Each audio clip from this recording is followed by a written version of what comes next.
Face everything and rise. Face Instead of looking and rise. instead of looking at fear as something to hold you back, look at fear as something that's going to get you to where you need to be. Look at it head on. Take it on. Yeah, fear's an extremely powerful emotion. It's the only one that, like, you know, really holds us back. You know what I From mean? everything. It's the only thing. It's the only one that really holds us back. But how many times have you been in a situation where you've confronted that fear and then come out of it, and it's like, you know, fear gets you out of your comfort zone. You know, and when you get out of your comfort zone, that's when true growth happens. Because when I can tell you in many positions, I've been scared of something or scared to do something. Once you do it, you're like, that wasn't shit. What was I to be scared of? And now you have that. Now you have a whole other level of confidence because you tackled that, and it wasn't even anything. You're asking yourself, why was I scared to begin with? Because it was nothing, you know. So a lot of it is made up, but it's a powerful emotion if you could see it if you could just be in the moment when you're feeling it for whatever you're trying to do or any type of decision or anything really, you know, just to know that the other side of that is a whole new person because it allows you to stretch beyond who you normally are. And that's when true growth happens, you know? You know, what's crazy, man, it's as humans, we are only naturally born with two fears. And one of them is facing, it's not coming to mind right now, but the other one is a fear of falling. A fear of falling, and there's one other one. But the rest of the thousands of fears that we develop as humans are all learned behaviors, are all learned through how we are brought up, people, our parents, you know, our society, our culture, everything. So I remember when I first heard that was an eye-opening experience for me. Like, wow, you know, I started actually looking at fear differently. And once I actually started experimenting and facing it and going through it, like you were saying, well, once you get past it and you get to the other side, there's a sense of relief. There's a sense of just this satisfaction of, wow, I just made it through that and I'm okay. You know, and you grow and you learn. And, you know, that one of the things that I've taken on in my life is as far as like, if I fear it, I go do it. See, you're using it as a tool because you know what it feels like to be on the other side of that. So why not? You know, if you fear something, it's almost like, oh, I'm scared of that. I need to go that way. You know, exactly. Because I know on the other side of that, I'm a whole new champion after that. So this is such a great topic, man. That's huge. Yeah, it's huge, and the growth that you experience, it's like, man, I'll speak for myself. It has been, man, I don't even know how to put it into words, but it's been gratifying, and to look at things differently after you're done. You know, and now that I find myself looking at whatever situations or things that I'm looking at doing, especially when it comes to trying to achieve a goal that I'm going after or a dream, I'm looking at things way different. Like, yes, I can do that. There might be some difficulties and there's some doubt, but that's the unknown, right? Right. And once you face it and you start doing it, you start figuring out like, wow, I'm actually doing this. And pretty soon you look back and like, I got through that. I used to be scared to do that. You know? Yeah. Yeah. And for me, one of my big ones was always the fear of heights. I hated heights. And to do, and to do the work that I do now, it's I overcame that. For sure. And on this other side of that has been just a whole different experience. You know, just and Look what getting over that fear has left. For those of you that don't know, this guy, do you want people to know what you do? Like, yeah, it don't cutting matter. trees. This guy cuts trees, man. And I worked with him for a while last year. And these trees, some of them are crazy. So for you to get over that fear and be able to use it as a tool in your business and do what you do, should be a lesson to anybody watching, man, that, you know, go for it. Even more if you fear it. Because this guy is running a business around a fear he had. I mean, not around it, but you know, you can't have a fear of heights and doing what you're doing, and to be able to get through that, and then have a business where you're constantly in that element you were scared of before. That allows you to be free in your own thing and work for yourself. For the people tuning in, that is huge. Yeah. Oh man! And then what did you say? Fear has been gratifying. Yeah. When do you even hear anybody talking about fear in a positive way like that? That is, fear fear has been gratifying.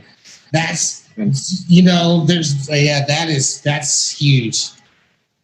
And the example I can use for me is I had a full-time career, 14 years in, and the fear of leaving that comfort and stepping out and doing my own business, that fear of leaving something that was so secure. I knew what I was doing every day. I was getting my paycheck, blah, blah, blah. I had retirement, stepping out into the unknowing of never running a business before.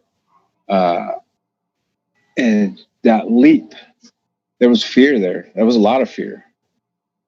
And now I look back at it as I had gone through that whole process, and I'm living an amazing life now where I can do what I want to when I want to on my own terms, because I was able to face that fear and just go do it. Fear of heights and climbing massive trees as a business. Yeah. That is exactly your fear. And you are constantly have that fear shoved in your face. Daily. Wow. And the fear of failing, man, like for me to start my business, that for the business side of things, that fear of failing, right? That's a big one. And I think that taps into everybody and it can relate to anybody out there. The fear of failing is like, what if I fail? And what if I don't do it? Who cares? In the process of failing or so-called failing, you're really learning how not to do something, but you're figuring out a better way to do it, and then you're going to get there. Failure is a major success. There really is no such thing as failure, because you successfully learn something new every time. Whether it's what you like or what you don't like, you successfully learn something that you be able to take now and be better at. It's only failure if you don't learn from it. Yeah. Oh man. And this is it goes back to having the right type of mindset too, to be able to know and be able to tap in, like, wow, I'm really scared of this. I need to do this. Because if you are so scared of something, because it's a major emotion, right? So like, when the other side of that is amazing. You just have to be just have to be able to, recognize it. And honestly, this is how everything we've been subjected to automatically makes us think that way, because why would we be scared of something we haven't even done yet? Why would we even be scared of it? We should be like, I haven't done that. I want to go do that. You know what I mean? Why would you have any fear anyway of something you've never done? Remember, it could be anything. It's false evidence appearing real. That's the acronym. That's the acronym where I've learned as well. Me too, yeah. False evidence appearing real. It's fake. Fake. It's fake. You know, You just think it's all learned. It's a fake recipe. It's a fake recipe to keep us doing normal shit, so we don't elevate to a place where now we're competing with the people that are controlling shit. You know, it's a way to keep us down. You know, so and it just goes to show how good of a job they have done for us to even be scared to go do something that better ourselves. But yet we'll go do. But yet, go ahead. Oh, I'm just saying, fear is one of the biggest tools that's utilized to hinder our progress. But here's the cool part about it all. It can be crippling. And what's funny is nobody's doing it. There's no they. Your parents program you. You are now the computer who programs your kids. And then your kids program their kids. It's the gift that keeps on giving. Fear goes through generation after generation. If you're programmed that way, you're automatically going to program your kids that way. At some point, you have to break that, and it takes heavy force to stop that. But I mean, we're already programming. It's you program one person, and they'll program the rest of the people. You know, you put bullshit information on the internet.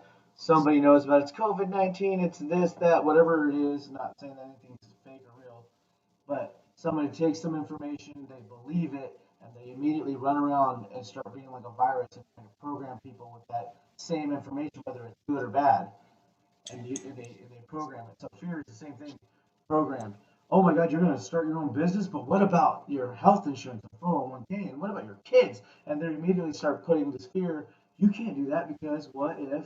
In fact, like we were just explaining to Jess, like an idea for some. She was, well, what about doing a venue at Burroughs' home, kind of like Edgefield, because he has a big property and terracing it all off, and then getting like Bud Light to come in and do the beer, and then pay for the venue, pay for the artist, say they pay Berto to be the artist, and then actually pay us 10% of the beer sales because we drew the actual crowd there. A couple honey bucket, you know, outhouses, and you could actually have something or just like free ticket sales, however you do it. And then immediately, the fear angle is somebody's telling you, but what about permits? And you can't, and what about the neighbors? And immediately there's that, and that's crippling. And everybody, they can't think because fear shrinks them right back down to, size. So it's just funny because you see everybody's trying to program you based on how they were programmed to believe. Somebody said, Tommy, come on, think realistic. You're never going to be an astronaut. That's impossible and it's dangerous. And then Tommy doesn't believe it anymore. And he's like, you're right, I'll go be a plumber. Nothing, no knock to plumbers, but if that's what your burning desire is plumbing, then cool. They can make good money, The end result is all you really want, right? Is to make you happy, cool. But Tommy wanted to be an astronaut, not a plumber, But fear says, no, you're going to go be a plumber, and you're getting programmed by everybody in society. And you know what's funny? 90% of people concur, and they're all like, yeah, it's scary. Yeah, bad idea. Go with the status quo, and that's get a job, 401k, and just live check to check. That is the way to do it, buddy. And just save just the little bit you have check to check by not doing anything. And that's how your life is from now on. Check to check. You're not doing anything. And that's like smart to people. You read all the book. Oh, you gotta get a savings. You gotta do. It's like, why? Why not take that money and go make more money with it? And then when you're making enough money, then stack your paper. But most people, well, okay, so you're over here stacking I saved $2,500 this year. But what could that 2,500 have been doing for you had you went and invested it? Or not necessarily invested, put it into like starting your own thing or building your business. This weekend I've had some really good conversations about 2 different side hustles and how they're, scaling that side hustle. One of them was a farm to table thing where you say you want some fresh, you want to know where your meat and your food comes from, your vegetables, right? Comes from this. I know that this buddy of mine is growing these, raising these pigs, chickens, eggs, vegetables, and I know where my stuff's coming from. So you put a deposit in on that stuff while they're growing it. Once that stuff's all put together, then next thing you know, you're getting your stuff. And to see that part where fear would have scared them from not doing any of that stuff, and to finally just jump in, go for it, and then now they can't keep enough eggs. They can't do it. But originally, they're like, they told me, we were worried, no 401k, no this, and so they had to break it down to what exactly do we need? We need food, water, and some sort of shelter, and we'll figure the rest out. And they just jumped, you know. And then now they can't keep eggs and stuff in stock. It's the craziest thing but it takes breaking that fear, and then again, it's false evidence appearing real. You think that it's going to be bad, but it's false because there's the evidence. There's no evidence because you haven't done it yet. So it's false evidence. It appears to be real to you. It's like going to jump a cliff into the water, just like cliff diving, and you crippled, you can't jump because you're like, I'm gonna hurt myself. Well, how do you know you've never jumped? Go jump, you break your leg, then now you know, hey, that's probably a bad idea. The rocks are too far out from the freaking thing. I'll hit the rocks instead of the water. But again, it's false evidence appearing real, and it cripples you, and you won't do anything. And everybody believes in this too. It's a full on religion. Fear is a religion, and everybody preaches it. That fear is the one religion that everyone follows. Everyone on earth, except for 1% of people.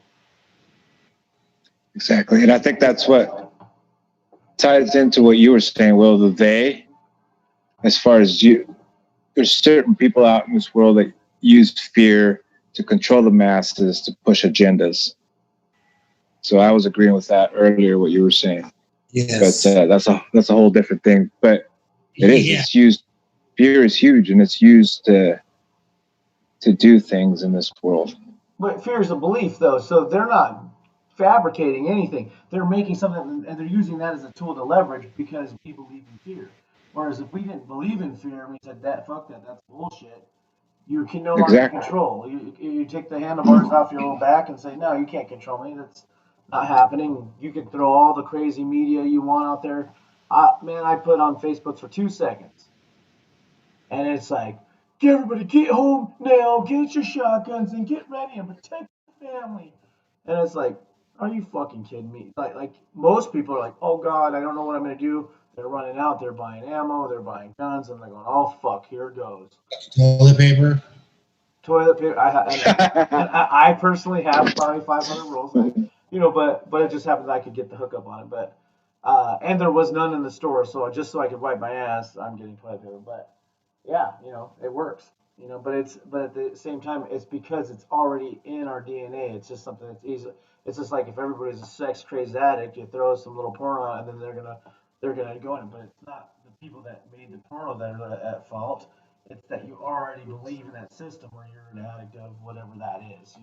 If that was porno or whatever it is. Same thing. We're stuck on fear, and it's ingrained in our DNA because we were programmed. And now we fear, and now we'll program our children to do the same thing. And I know I tell my kids, oh, hey, Johnny, be careful, you're gonna cut yourself. Be careful. Oh, watch out for that. Hey, whoa, no, don't. You might hurt yourself. Hey, careful. Whoa, stop, don't. Oh no, watch out for cars. You'll die. Like it's like, and I like extra exaggerate because I want to make sure they just go, oh, car will hit me, and they just don't go anywhere near the street. But you're programming fear every day. Whether you think it's right or not. Yeah. And as I have wakened myself up to realizing what fear is and all this, found myself catching my parenting methods with my kids or my nephews and nieces and that type of thing. Because some of them are pretty awesome kids that are taking their little bikes and doing jumps and all kinds of things. And naturally, as you're like, don't do that. You're going to get hurt. You're going to break something, blah, blah, blah. But they might not. They might not become, like Travis Pastrana, one of the awesomest bike riders out there. You know what I'm saying? That could be that. Imagine being his parent. Holy shit, I'd be shitting my pants Yeah, all the time. exactly. But as a parent, we're pushing like, oh no, we're instilling this fear in them instead of maybe catering them to develop that gift.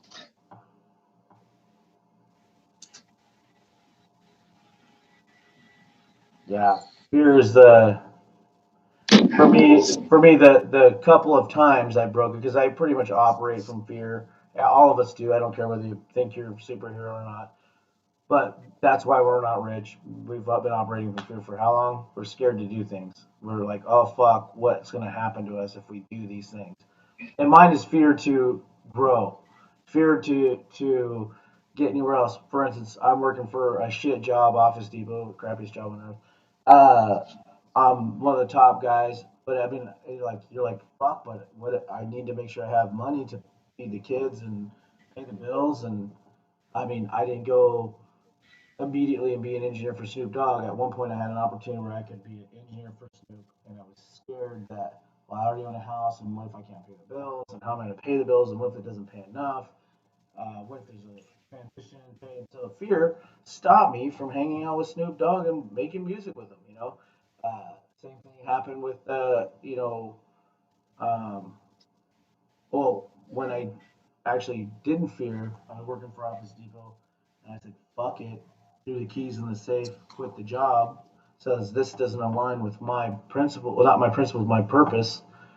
I'm out of here. I want to do something different, and I did it. Threw my keys in the safe, and I left. And they were like, "I can't believe it. You're the number one store manager. Why would you ever do that?" And I'm like, I don't care to even answer. I don't really care. I'm just not doing it anymore. And I'm moving on. But it was the one time when I was like, okay, it was scary, but I just jumped. And it was the best decision I ever made. Or I'd still be locked to that corporate fucking tornado, which is just dog eat dog. You get treated like it's modern day slavery. And, you know, if you want to believe in that system, then great. But I don't, and I didn't, and I was glad. And that was just a form of fear. It's not so much a knock to corporate, but it was more corporate is so comforting in the sense that you got a 401k, you got dental, you got medical, you've got a constant paycheck, you got a job and X amount of hours, and they figured it out for you. But It's comfortable. yeah, but so to leave all that and the fear of unknowing and uncertainty, and you no longer have this safety hug, and you just got to do it yourself, and then to jump, and I fucking jumped, and jumping and doing it, man. I swear to God, I was listening to a Meek Mill song with Future, just came out the album, and I'm driving, and I remember feeling like, literally, physically, it was that crazy of a feeling lifted off my shoulders, and I just a sigh of relief, and I was like, thank God I fucking am out here. But it took facing my fears. It wasn't that hard. It wasn't a big deal. Here I am still years later. Nobody's seen me lose the house. Nobody's seen me go, oh fuck, you're just when you're living under a bridge, your kids starved. No, I left. I did what I needed to do. I now have a new type of business that thrives and does what it does because of that fear, where I no longer have to go work for Office Depot or Lowe's or whatever these little. I don't need their little structure. I could do it on my own, but it took me jumping to really get knee deep in that kind of stuff to learn it. COVID happens, I lose, the company goes under, so I don't have a job. And man, how cool is that? How cool is that? I had this business where I had at one point faced my fears, jumped, and was able to get ahead. And then here I am again. COVID kind of is a nice nudge in the right way. It was in the sense of taking advantage of it. It's like you don't have a job, so it's like go all in and build something. You know what I mean? And do something. But in a sense, it's still facing fears. The safe thing would be go get another job somewhere and do it. And that's the same thing I was talking with the farm to table business that Jordan had. He COVID happened. Him and his wife both lost their jobs, and they're like, "Well, fuck, we've had this plan to do this farm to the table business. Let's go all in." And realistically now they faced their fears and they were scared. No 401k, nothing. But now they're gonna get ahead, and you can just see how by facing your fear, you'll get someone. Just as simple as jumping off a cliff into the water. You finally say fuck it, and you jump. You land in the water, and you're like, oh, that feels so good. How amazing is it? It's freeing. Man, that felt amazing. Same thing with skydiving. I skydived. I was shitting my pants the whole way up to the where you go jump out, however many 10,000 feet or whatever it is. Jump, and I was like, as soon as I jumped, it was immediate, not to be weird, ecstasy. Like, I was like, I had never felt this cool in my life. You know what I mean? Like, you're flying. I'm like, I don't care if this chute ever opens. It's that cool. But you had to face fear. Like, I was gonna throw up the whole time. I'm like, and I fucking man, I jumped, and the next time I went again and again and again. Like, this is the shit. But it can be crippling. It can literally stop you from everything you're doing. I think as people are facing their fears and they're going through that stuff, uh, one of the sayings is like you can grow through it or you can go through it. It's just so as you're going through it, it's all about it's a mindset. You can sit there and feel bad for yourself. You can think of all the negative stuff, and that's what you're gonna attract to yourself. If you switch your mindset and you grow through it and you're finding the positive things in that, you're you're growing, you're learning, you're basically turning the tables on it, right? So when you get to the other side, it's a positive thing. And if you're looking at it as negative, you're gonna sit and just doing that for a while. If you ever get out of it, until you change that mindset and think of it in a positive way and actually start looking at it. Okay, what am I growing? What am I learning? And just be positive about it. Approach it with a can-do attitude, and it's huge. At least that's been my experience as I've gone through it. My mindset as I've faced some of these challenges has been key.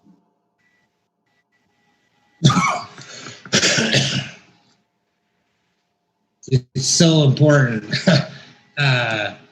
to be able to recognize these things when you're going through it, because it's so easy to be blinded and just, oh, I'm scared, I'm not going to do it, and then just go back to what's comfortable, and so that's why it's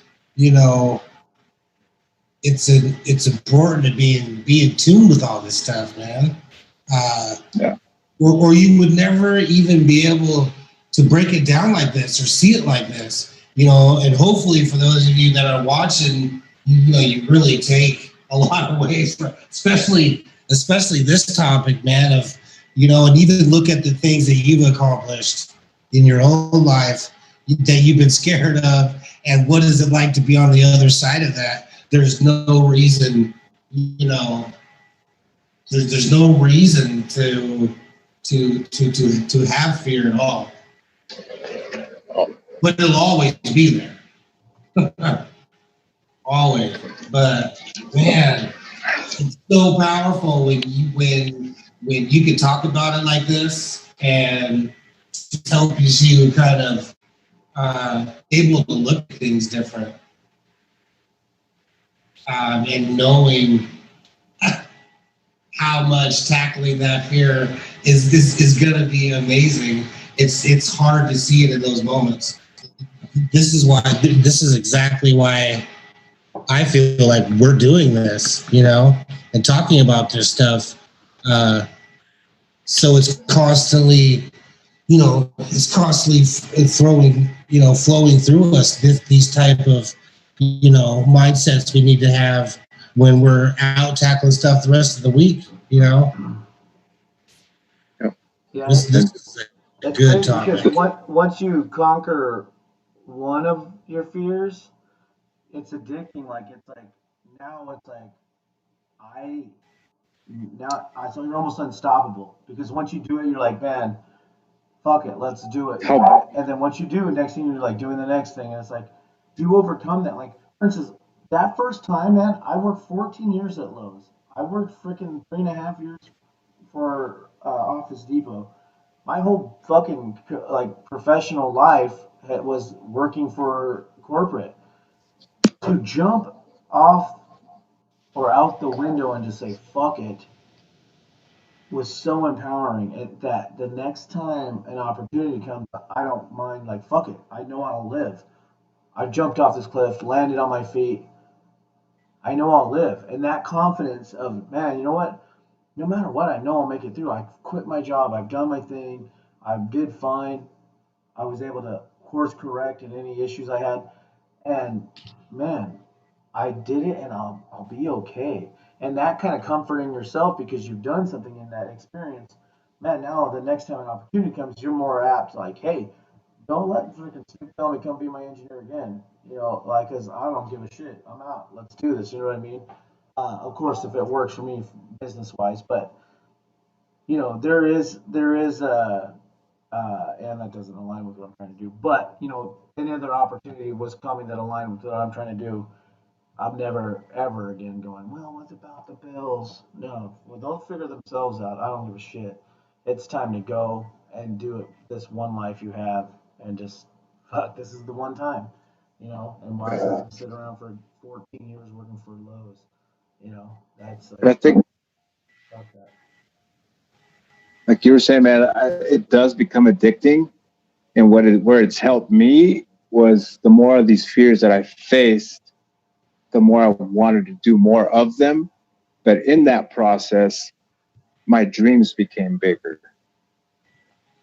So I started looking at the dreams and my goals that I wanted to do became bigger, and those brought bigger fears. And put myself out there as whatever I'm doing. The music, all kinds of things. You know, where It's where it's huge. where your fears are or where the growth is. So wherever you Yeah, fear something, that's where you're going to grow from it. So if you don't want to grow, stay away from that. That's scary. That well, and you're just going to stay forever. And with the status you're in now is total bliss and what you're happy with, then right on. But if you're unhappy and that's okay. or unwilling to face your fears, well, then you're unwilling to grow. So you've got to go find something uncomfortable and fear. And even my nod to Office Depot, it was so I had to grow from like certain amount of leadership knowledge to like fucking massive amounts, and that was uncomfortable for me. And I grew so much from a leadership standpoint, and those are those same traits I bring into some of the other stuff I do now, which helps me do it, believe it or not. But in that environment and in that structure, it doesn't work for me. But the point is that your fear is where you're growing. If it's not comfortable, you're not growing. Or if it's comfortable, you're not growing. So you've Yeah. got to be uncomfortable. You'll grow and you'll just get better, and then eventually become a beast. And again, you now when you say you're going for something bigger and your dreams get bigger, well, you keep yourself in the fear, uncomfortable area, and that means you're fucking skyrocketing and you're going up We're because growing. yeah, you're growing and you're going up. And so you're getting where you're trying to be because you're keeping yourself that. As soon as when you get comfortable, that's when you let off the gas. Well, letting off the gas doesn't mean you're going at the speed at your definite purpose or whatever you want to call it. You're slowing down and you're being comfortable. Well, you're taking longer to get where you're trying to go. You know, and it is as long as you keep yourself growing your goals and yourself bigger and bigger and bigger, well, that keeps you uncomfortable. You know, that means you keep growing, and when you grow, you get all the way where you're trying to be. You know, but it's And, being uncomfortable that helps you. yeah, and one of the things too is that I have found for myself is as you're going through these fears or you're dealing with them, you get to put yourself in check and start digging deep inside and really finding out the things that are hindering your progress. You start learning more about who the hell you really are. You start figuring out the things that you really do fear. But you start being honest with yourself and just really digging deep inside of your own personal being and who you are and finding out who you really are. Only now I'm 42 years old, and only now do I really walk with confidence? I feel good because I am that more closer to knowing exactly who I am. Well, and it's If that ownership, and makes then any realizing sense. that everything you want is in your grasp, and it's up to you, and everything you don't have is your fault. And it's all Yeah, up to you. And when you realize Mm, that you control all of it, then you all of it. can move ahead. mm, It's all man, your fault. All the good yes. that's in your life, all the good and all the bad, it's all your fault. Ooh, yeah. All the good that's ever happened in life, it's all my fault. All the bad that's ever happened in my life, it's all my fault. Oh my It's all the God. choices, what it's everything. And Yes. that's as simple as that. And as soon as you realize it and you take ownership on that, you are the one at fault for your whatever life you're living. It's your own fault. Yeah, it's And if equally you're up to you and to if make you're it live, happen. It's equally your fault that it didn't happen. yeah. And if you're living the life that you want, pat yourself on the back because that's your fault. Yeah, you know, I've You been know? I've been in jail, and it was never somebody else's fault. That was my fault. I mean, No. it's like fucking. And once you realize that, man, this bad shit's my fault, you start to actually, on the flip side, that's cool. That's my fault. So Yeah. I caused Yeah. myself to do I some wanted, stuff. It's like, well, if I have the ability to do bad to myself, then that means I have the ability to make good for Do good. myself. Oh, you mean it's not up to someone else to make good for me? Oh, okay. So I have huge. the power to make something great happen. Oh, okay. Then it's up to me, bitching. Let's go. You know what I mean? Whereas if Yeah. when you think it's everybody else's fault, like hopefully they can make me famous, or hopefully they can make me rich. Hopefully they don't bring me down and get me in jail because it's not my fault. It's like some of these people that don't take ownership for any of their actions. I mean, take ownership for the bad, and believe it or not, in there is something magical of, man, I cause all my pain and suffering. Man, I have the power to cause pain and suffering, meaning I have equally on the flip side the power to cause bliss and ecstasy. You know what I mean? So now you know you're the one in charge. You're the one who is going to make you. That's why I was telling you about that Soundgarden song. It says she lived like a murder, but she died just like suicide. You know, the thing is, those aren't the exact words, but the idea is you live like murder, where you let life happen to you instead of taking the bull by the horns and making life do what you want it to do. So you live like a murder. Murder happens to you. But she died. She finally took control of her life and killed herself. She made that outcome happen the way she wanted it to be. You know what I mean? And then as fucked up as that is, but the bottom line is that was the one time you had control of your life. And you control, but you let your rest of your life live like a murder. It just happening to you. You let life happen to you, and that's exactly what's going to happen. This shit's just happening to you. But Yeah. take the bull by the horns. You can control this bitch. I want to dive a little deeper into that too. Exactly what you're saying.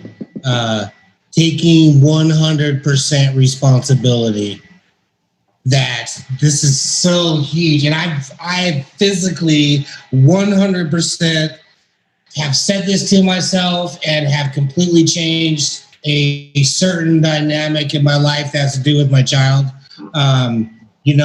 But taking 100% responsibility and just saying it to yourself, like, I am the reason why I'm here. I'm the reason why I'm there. I'm the reason why I may be sleeping in my car. I'm the reason, not anyone else. I'm the reason why I'm not seeing my daughter enough. Not my daughter's mother, me and my attitude, how I'm reacting negative to things coming at me negative. When you take 100% responsibility that you are at and everything in your life you've created, whether it be good or bad, that's when you can really make a major change. I took 100% responsibility, and it's more than once. But and it's I tell you, it's a major wake up call too.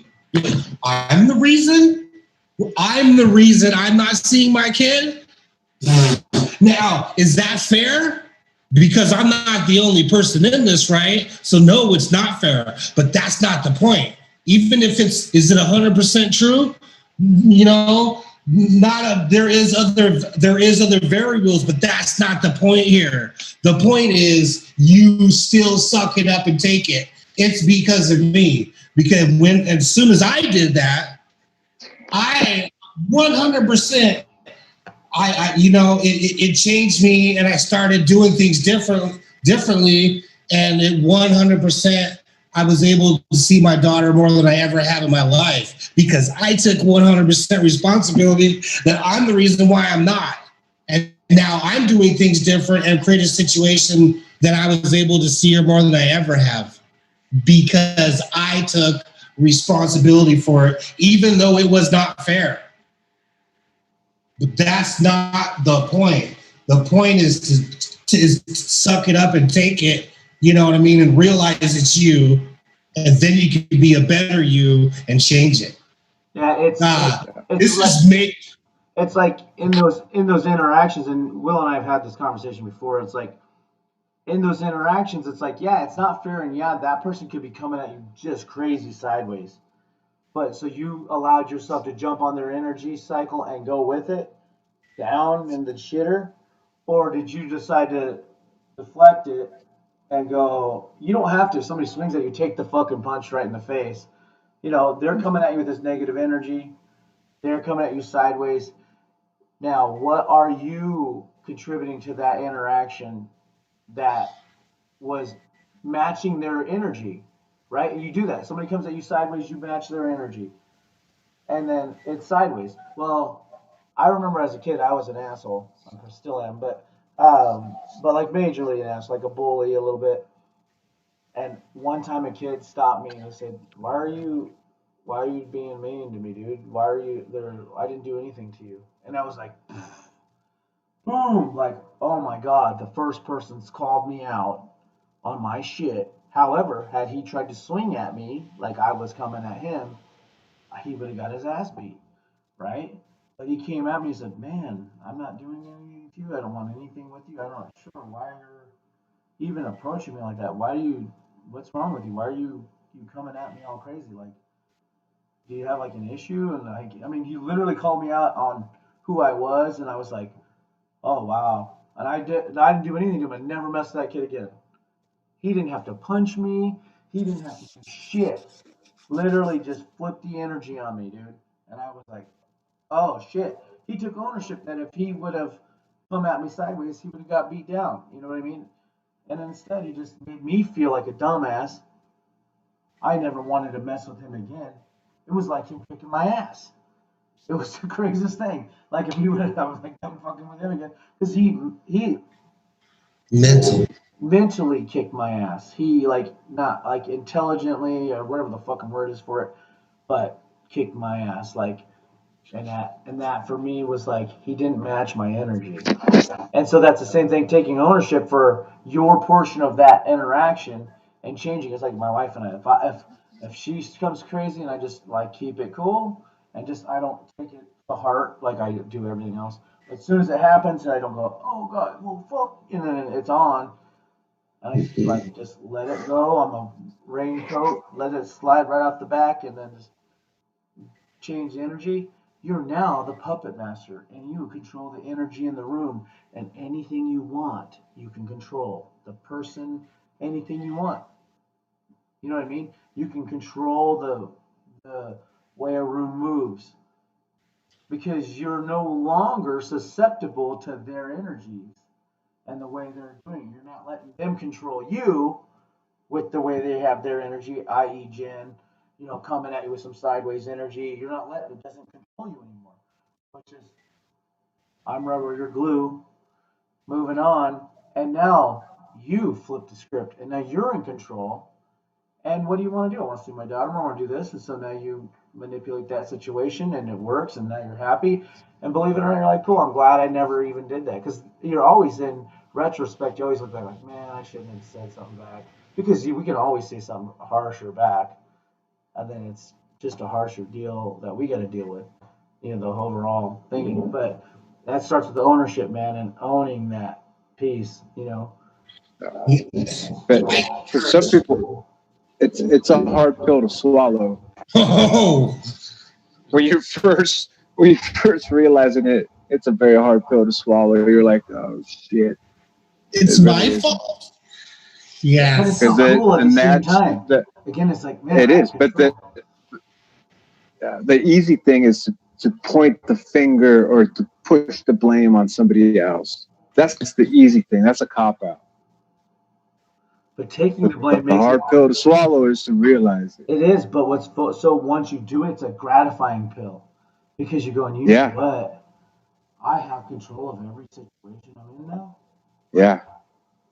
Like, Like, oh shit. I mean, I have. It's just like practicing karate. It doesn't mean you're a master at it, right? I know the information, but there's times when I'm successful at redirecting energy the way I want the outcome to be, and being like, man, that's perfect. Like as opposed to matching energies and battling. And again, all that stuff starts with ownership. Once you own your energy that you add into this equation, because it takes two to tangle. But the same thing with an atomic bomb. There's two parts, right? And I don't really know anything about this, but pretend I do. But there's two things that have to happen. You know what I mean? There's multiple things that need to happen for it to explode like a motherfucker. Without one, it can't do anything. It's useless. And some chemicals are just harmless by themselves, but add them with one more harmless chemical, but together, now they're just gonna fucking take over the world. It's a nuclear bomb or whatever. And the same thing with two bad energies. And if you own the fact that you have that other massive, mass destructive particle and you don't add it with the other one, there's no longer any fucking smoke or beef or none of that shit. It's just I now can navigate the energies and of anything, and now you become a master of whatever the fuck you want. Now, next thing you know, you're in the boardroom with some big record label, and you're just controlling the energies because you're not susceptible and sensitive to anything that comes at you. You're thinking like, what, this record sucks. I don't see how we can market your product, and the immediate thing would be like, what? And then next thing you know, they're like, yeah, that's the deal, and you're like, but if you don't even hear that, you're like, you can actually rebuttal that with something slicker and maybe work a deal.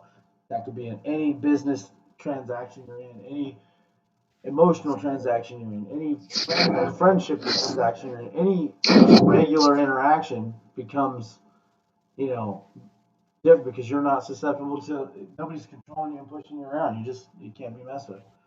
It's like I was watching Mike Tyson highlight reels today, and he's getting swung, the guy swings on him, he just jumps around his back and just makes him turn around and cracks him. But he's not susceptible to this guy swinging at him. Whereas I'd be like, oh shit, like just go like this, and he's just like, whoop, jumps around. The guy swings hard, and he's behind him now.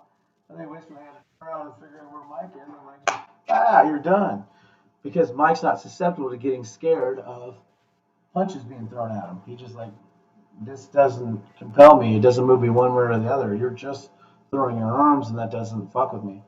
And it's just like he's like moving his head around like this, and the guy's swinging. He's just like sitting there like this, just to be like, you're just never gonna hit me because I'm not fearing your punches. I'm not.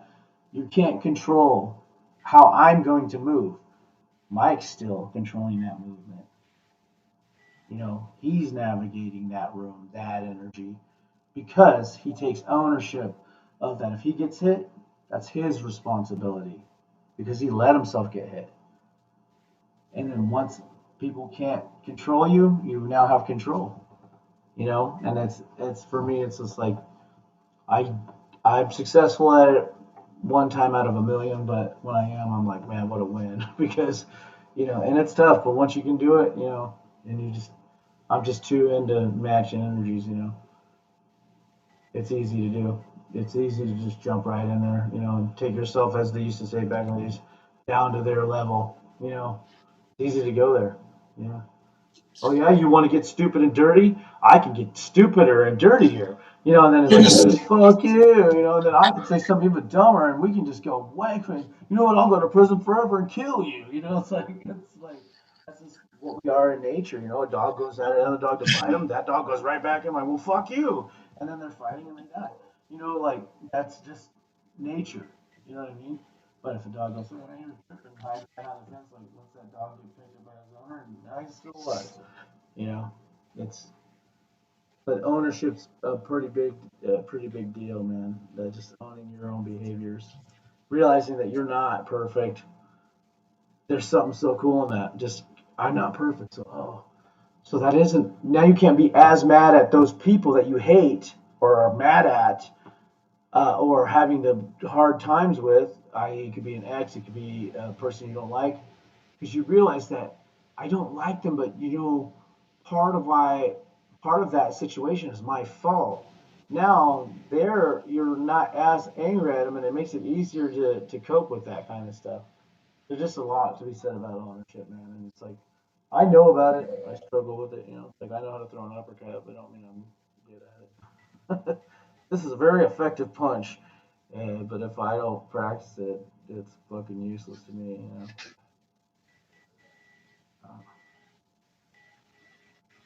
Yeah, everybody watching this, I would suggest, you know, that you do just sit amongst yourself and think about it a second and take time to literally take time out of whatever you're doing and sit and tell yourself and talk to yourself and take that 100% responsibility and take a look around you. You know what I mean? You know, whether it's good or bad, it's just not the point here. The point is, you know, just take a minute and take 100% responsibility that you are where you are, or something that's frustrating you, you know, and something that's bothering you, and you haven't been able to shake it off.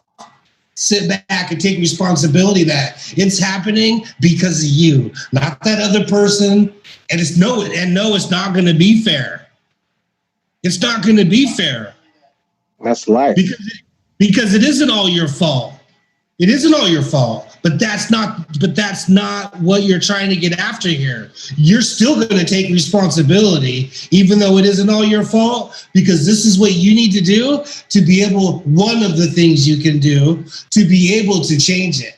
You know what I mean? And change the situation after you take 100% responsibility, because if you do that, I guarantee you will change. I've done it several times, and it's a very powerful thing to do, to just sit and think about that for a second. You know what? I take 100% responsibility for everything in my life and everything that's been going on and everything that's been happening. Sit and tell yourself that, and you will see that after that, things will start to change immediately. You will have new thoughts. You will have new thoughts on how to address the situations you're going through that might be frustrating, because those are easier to kind of hit. You know what I mean?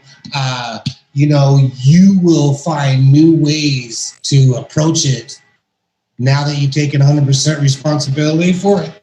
That will benefit yourself and maybe the other person or whoever or whatever as well. It is a very powerful thing to do. You know, one of the pivoting things in my life, Will, as you were talking about that came to mind, was I stopped trying to, at one point I was trying to change other people, and that's never going to happen. The minute that I took ownership myself, started working on myself, facing my own fears and growing for myself, changing, adapting, that's when everything else started changing around me. Absolutely. And that was huge. You know, so that falls right in line with what you were saying. And being honest with yourself, truly honest. It changes everything.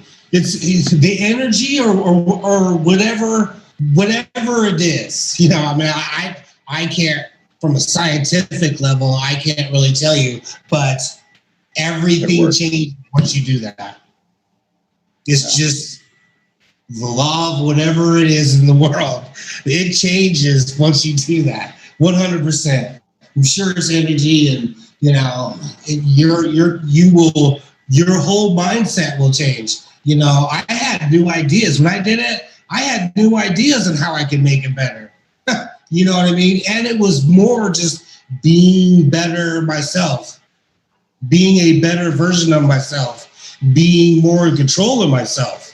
And not letting those moments get to me, or other people's bullshit get to me and bring me down, and then me acting crazy or whatever. Taking 100% responsibility, I think, is the very first thing you should do. And then that's when you become the master of your destiny, because it's like you now realizing it's your fault. So it's your fault that went sideways, whatever that interaction was. You now know, well, if I have the power to make it go sideways, I have the power to make everything go right. And I have control of my life through ownership. You know what I mean? And then that fear thing falls into that too, right? That's ownership of what you're doing, as opposed to letting fear. Fear is a way to not take ownership as well. You know what I mean?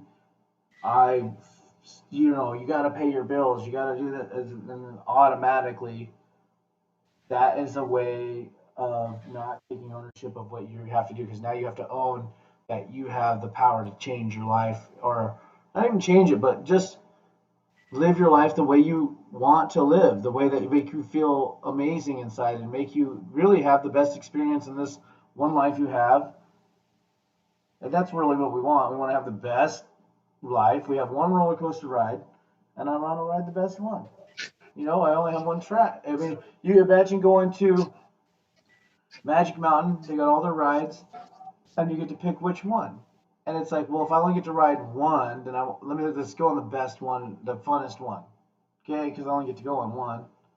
Well, that's the one you want to ride. And so now you have the power to actually do that, to ride the ride that you want to do, and you have that control in your hands. And the first thing is the ownership. And again, the facing your fears, because that is what is not ownership, because it's a way of it's a scapegoat. Oh, no, I don't. Well, why didn't you do it? You don't take ownership. Like, so say the Snoop Dogg thing. Well, why didn't you go down to see Snoop Dogg? Well, I have bills and stuff like that. It just didn't work for me. So now I start utilizing fear as the excuse as to why I didn't take ownership for why I didn't actually make it with the Snoop opportunity, right? But fear was at the heart of that. I didn't make that jump because I didn't know, the fear of unknowing, uncertainty, because I didn't take ownership of I control my life, meaning I need to be the one who jumps. Nobody's going to push me, right? And so I think fear and ownership go hand in hand that way, because if you don't own that you have the power to change your life, you don't feel like you have the power to make that jump. Therefore, fear wins. Because if I can utilize, I don't know if I want to jump this, because it's not that, it's just that the rocks are here and this is probably not a good place to jump. And then you start using lack of ownership, which makes it easier to introduce fear, right? I don't own my destiny. I don't have no control of what happens to me in life. Life happens to me. I don't control my life, right? You're not taking ownership, therefore you can easily use the fear angle. I don't have control, so now I can apply the fear angle and say, but I have bills, and what about my kids, and I'm so tired after work. Whatever those angles are, I'm so tired of work. I just am doing so much lately, and I can't do this. And just input every excuse. And what's cool now is, now that I have jumped so many times, I just hear them immediately, and they stick out like a sore thumb. As soon as I said, let's go, let's do this, this, and that. And I tested Will earlier this week, and I said, well, I need 720 beats. And he's like, all right, well, fuck, I'll get on these motherfuckers, because we want to do this live. radio station, right? And most people do it with other people's music. I want to do it with 100% under, Will and I, and like I said, the S&D umbrella, period. So whether that's exposure or just a good idea for generating interest, ad revenue, and then at the same time something fun. Uh, so it's it's cool because there's introducing an opportunity to be scared and use. I don't know if just this new Lowe's job, man. I'm so. Here's the thing I would have thought you would have said, which is a fear angle.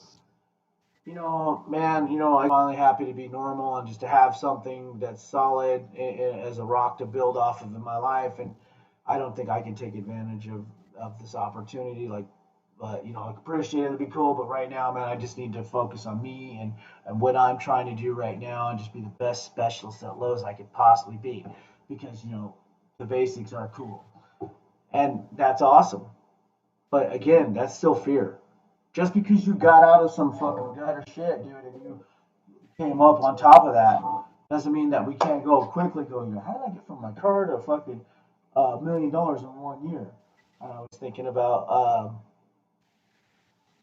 who the hell was it? They were, Kanye West, asking for money and begging for money and was teasing the media 3 years ago for needing money to do his ventures he wanted to do because he was going broke from spending all his money to do his own ventures to 3 years later, 5 billion.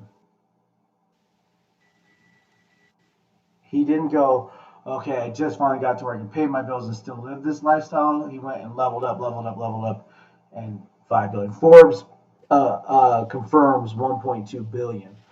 He says it's more like 5 billion because nobody knows his affairs. But at bottom line, it's a billion. I mean, you're from paying for money to be a billionaire. I need $1 million, somebody, and now you have $1,000 million, 1,200 millions confirmed. I'd say that's fucking pretty good. So again, you came from where you came, stable up, have a decent job, car, home. Now it's time to level up again. You know what I mean? No fear gets in your way. It's like, but I just got struck. No, cool. Turn the machines on. You have a talent that you've developed and honed over God knows how many years. It's like, apply it now, right? And for you, there was no fear. It was like, cool, let's go. What are you talking about? Being up at 1 a.m, doing what you're supposed to be doing. You're the one letting us go. Oh fuck, we're out there on the deck watching the water. We need to get on this fucking podcast. Holy shit! Hurry up and run downstairs, grab the thing, figure out the Wi-Fi information, and get on here. And it's that kind of shit, man. It's like you've already jumped before. You jumped for the studio, and then you were okay, right? You're okay. You made it through all the stuff. You're not dead. You're gonna jump so many more times because of that. Roberto's jumped. I've jumped, and it's just like. But again, then it's taking the ownership of your shit. But like I said, now that I jump so much, I hear the excuse that it's like I'm breaking down the venue thing, and immediately Jess goes, "What about the permits? There's no way you're gonna be." And I'm like, "Wow!" Before it even starts, there's always this. Well, it can't happen because, which is like for me, like, no, that's not how it works. We go make it happen, right? But it's like now that kind of behavior just sticks out to me. Well, I'm talking to somebody, and I shouldn't even say this, but I'm really just drilling him, right? And he's gonna watch this, whatever fight. And it's just I just don't see myself being rich, man. And I'm breaking down to him. Here's how you could do it. You have these abilities, and I will help you 1,000% with all the information I have and the know-how I have and my resources. I just don't see it. Like it's so crazy how much people are their own barricade of why they don't get anywhere. Starting from day one, it's like it has nothing to do with how hard it is to make it. It's like mentally, you are not you making it mentally right off the bat. You've just okay. I know you just gave me the fucking golden ticket to Willy Wonka's factory, but I just don't see it happening, bud. And you're like, what the fuck? Like, that's not how it works. You're just Like I hit you guys up about this podcast for this very podcast. And it would have been very easy for you guys to say, no, I don't have the time. And here we are. You know what I mean? Here we are doing a podcast. Somebody saw it and said, yeah, I saw that podcast. Oh, Isaiah Ward. Shout out to you if you're watching. Man, good job, guys. This season looks like, hey, this is pretty fucking cool. Because a lot of people are, no, I don't know. It's saturated with podcasts.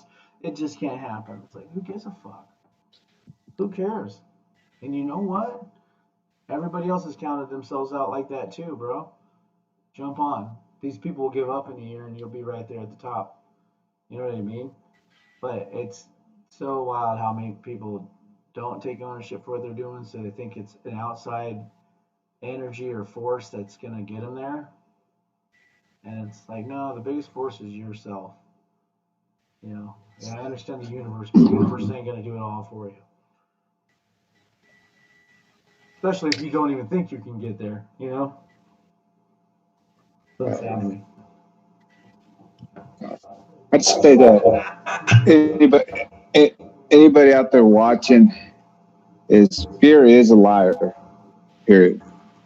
And as you move forward, if you want to move forward in your life and grow or achieve goals and your dreams, start picking little fears, things that you're afraid of, and start conquering them. Start with one, work through that one, and then so on and so on. And eventually you'll start seeing what we're talking about as far as getting through that fear, getting to the other side. And it's going to become addicting. And you start seeing what Will was talking about. It does become addicting. And you start finding out more about who you are, what it takes for you to rise to the occasion and grow. You know, so just, I don't know, my advice is just pick something that you're afraid of, something that you fear, and go do it. Yeah, first time's the hardest, you know? Yeah. Second time, but once you realize I'm going to be okay, I'll live, I'll come out the other side of this, then it's like, okay, fuck, next time. You know, just like the kids, my boy just swam 5 years old across the fucking lake, dude, the big dock out there. And last year, he couldn't even get in a little baby pool without going, oh, hell no, don't let go of me, like, what the hell? And he's out there like, hey, nobody touch me, I'm just going to do it myself. And I mean, it's a far swim, like, you're just going like, even as an adult, I jumped in going, fuck, I hope I can make it there, you know? And he's just out there and goes out and does it, you know? And it's like, once you get past that fear, and then he'll double them up. And that's how you see those brave people. They were brave once. It made it very easy for them to be brave the second time. But if you're a chicken shit, you're going to be a chicken shit forever, because chicken shit, you're going to chicken shit out the next time, and now you're starting to be comfortable with the fact that you're just like, hey, I just can't do it. And now that's you as a person. You have to break that, right? You have to jump. And I go, okay, man, I got some balls. Oh, I'll do it again. Okay. Hey, man, you know what? I think this is me now. I'm brave. I'm going to do what I want to do. I'm taking control. I'm going to grab the steering wheel, you know? And that's a big deal, man. Once you do it. Think about that. You're scared to swim. And now just think of him getting over that fear and now can swim. Look at all the doors that opens up now. Just, you know, all the fun and diving boards, maybe a swim team, Olympics, for God's sakes, a backstroke, because, you know, I like that one.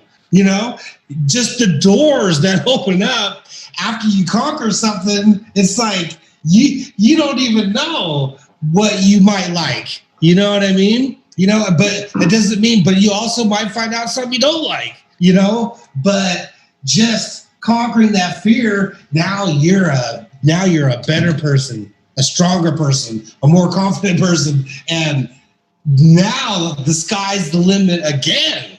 When the sky was the limit before you did that, you just upped. It's never ending.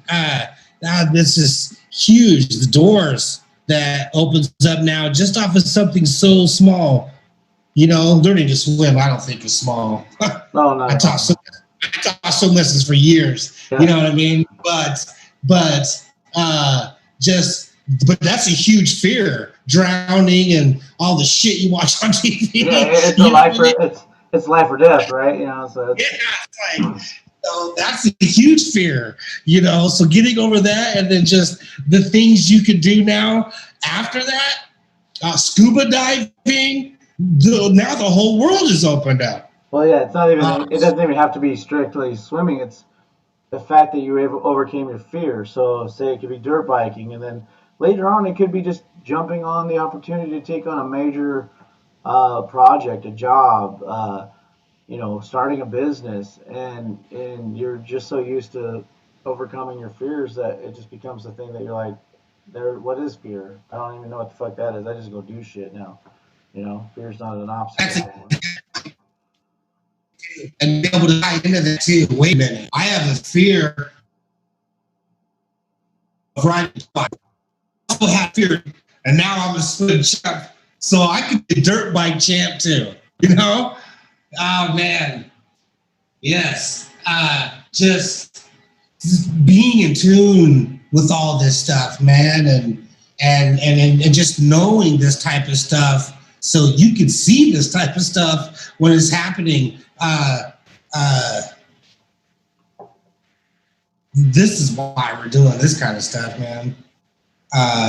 Really helps. Just having.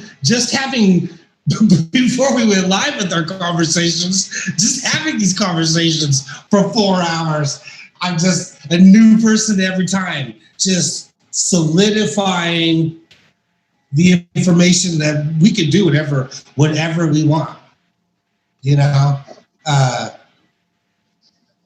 Yeah.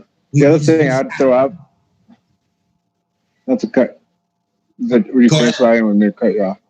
The other thing I'd throw out to anybody out there watching is ask yourself the question, what are your fears stopping you from achieving? Is it a good relationship with your spouse? Is it a fear of having a conversation? Is it a fear of owning your own business? You know, ask yourself that question. It's like, what is fear really stopping you yourself from doing? What's it hindering you from? I find myself, that's a good point, first of all, but yes. I find myself taking on more things and saying yes more. And forcing myself to say yes more, because I am very much a stickler about my time. But only because my fear of,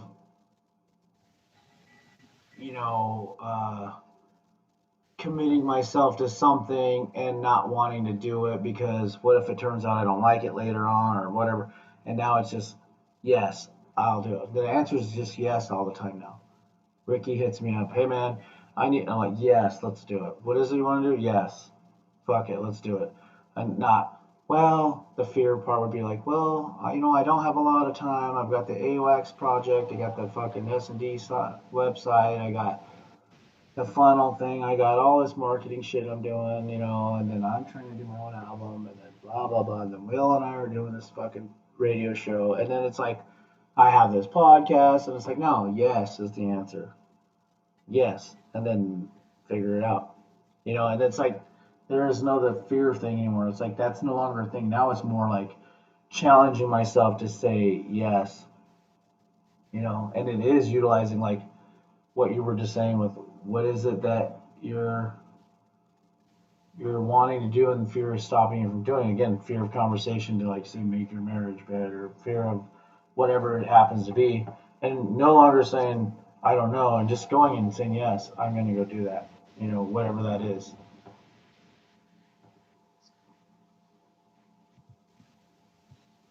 Yes. Oh yeah, this is huge conversation. I feel better just talking about it.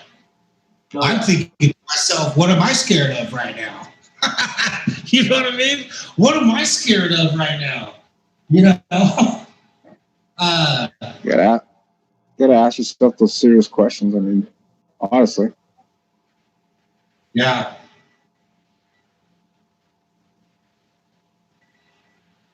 All I haven't right. thought. So it's been about just about an hour and 20 minutes. Final thoughts, anybody?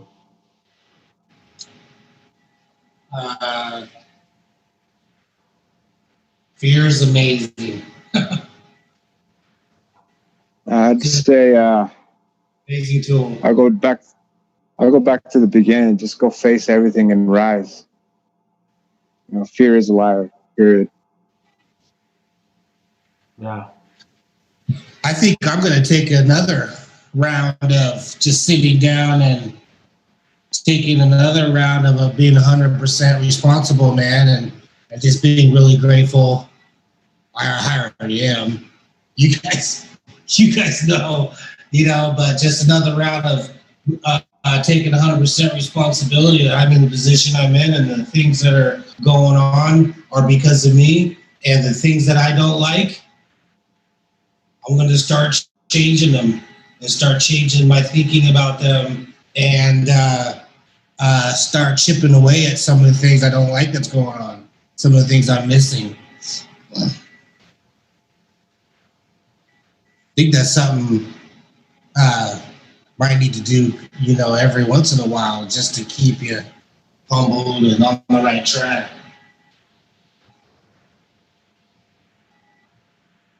People watching, man, we appreciate you tuning in.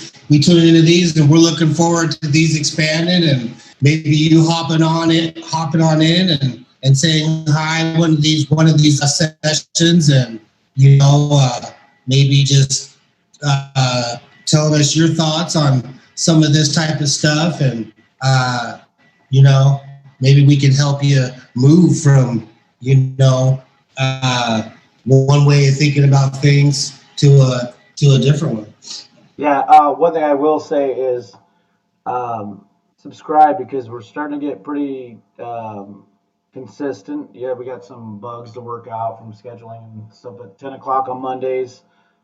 Again, it is like, comment, subscribe. If you want to see more of this, hit that notification bell. Pretty important. And then, more importantly than any of that stuff, if you have any input, put it in the comments and just explain to us what you'd rather hear about. Or if you feel like we might be all over the place and maybe we could be more structured. Right now, we're really at the birth stages of this podcast. It just has a lot of value, but maybe it can be delivered better. Or if you just like the loose way it works, just put it in the comments. That's pretty massive. You just leave a comment, more than a like and a subscribe. Subscribe if you actually want to see it again, and if it's that type of information you like. I think what we have going on here in the very near future, you'll see things happening in a month if you follow us at sndbeats.com, the real S&D Beats on every social media platform or whatever.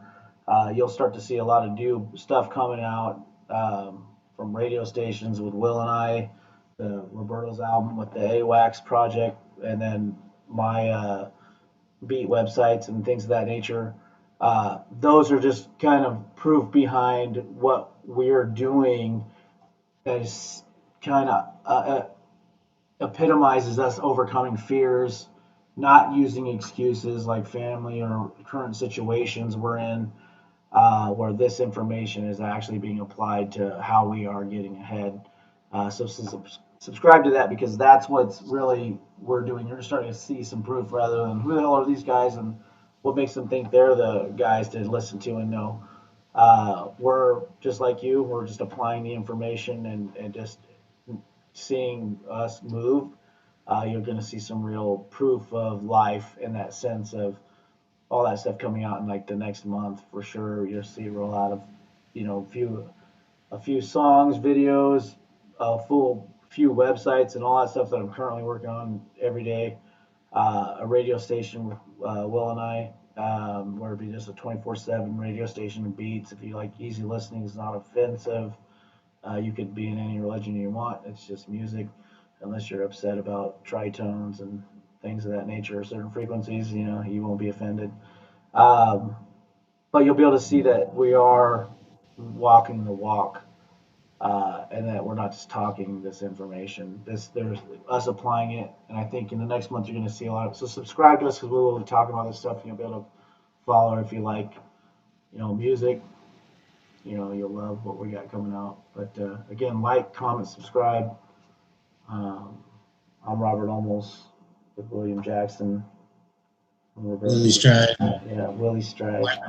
Spelled wrong. Why is it spelled wrong? Yeah, too. So wait though. Next week's topic. What should next week's topic be? I wrote down failure. Yeah, I think that's good. Failure, because let's talk about that because that's going to be great. Yeah, I have two examples of failure. Failure from my business, and then failure from my like the Snoop Dogg ventures, and like failing in a sense that wasn't a failure to everybody else, but to me it was a failure in the sense that it didn't go the way I wanted it to go and the outcome I was looking for uh, because of me. But but how I learned from that and how I'm applying what I learned to what I'm doing now, to where you'll see what that is in the next month. And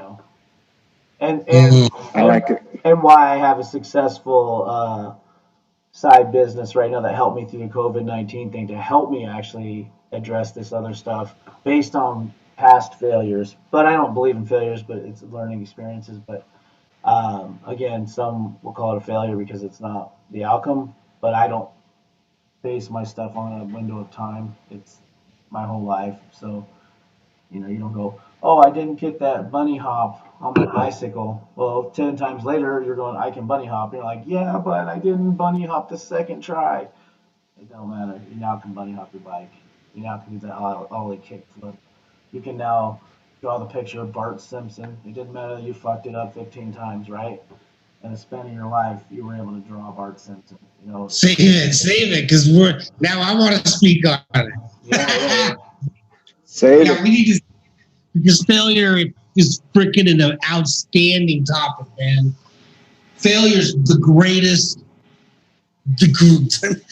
Failure. Oh, there is no such thing as failure, but failure. But what we consider the greatest thing to go through. on your end, Will, like what can be considered failure in your life, you're actually in a better situation now than you were before, when you thought you were doing good, because you jumped, you faced your fears, you stumbled down the fucking hill and hit a few rocks, but now you're back on top and you're actually further up and in a better situation than you were before. So there, Burrow has that situation. Through a technical failure, but it's not a. I don't look at it as a failure at all. Right, but now where he's sitting with a way better job than you could have ever wanted, and in a position to capitalize on more things that align with your definite purpose. It's same thing with Burrow. You could have called him a failure in past experiences he had in his life, and then all of a sudden to have a thriving business, be able to limit the amount of days he works, experience life, be on a fucking boat, smoking cigars, doing music videos, and being the dude. You know what I'm saying? It's mind blowing, bro. Go from my heart dropping, going fuck, my dude's out of the game, man. This dude, I'm the guy videotaping that motherfucker, going, dude's gonna be a game. This is amazing, just seeing myself do the same thing. I haven't had a massive fall, but I started pretty shitty as a kid. But I've just kind of been the like flounder slowly going up. But yeah, no, I think fear will be a good thing. Not fear, sorry, Jesus. Failure. Failure is massive. It's going to be an outstanding. I'm looking forward to that conversation. So, yeah.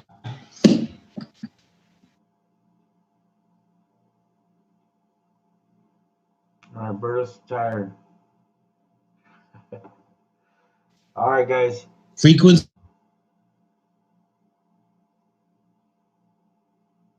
Peace. Yeah. All right, later. Deuces.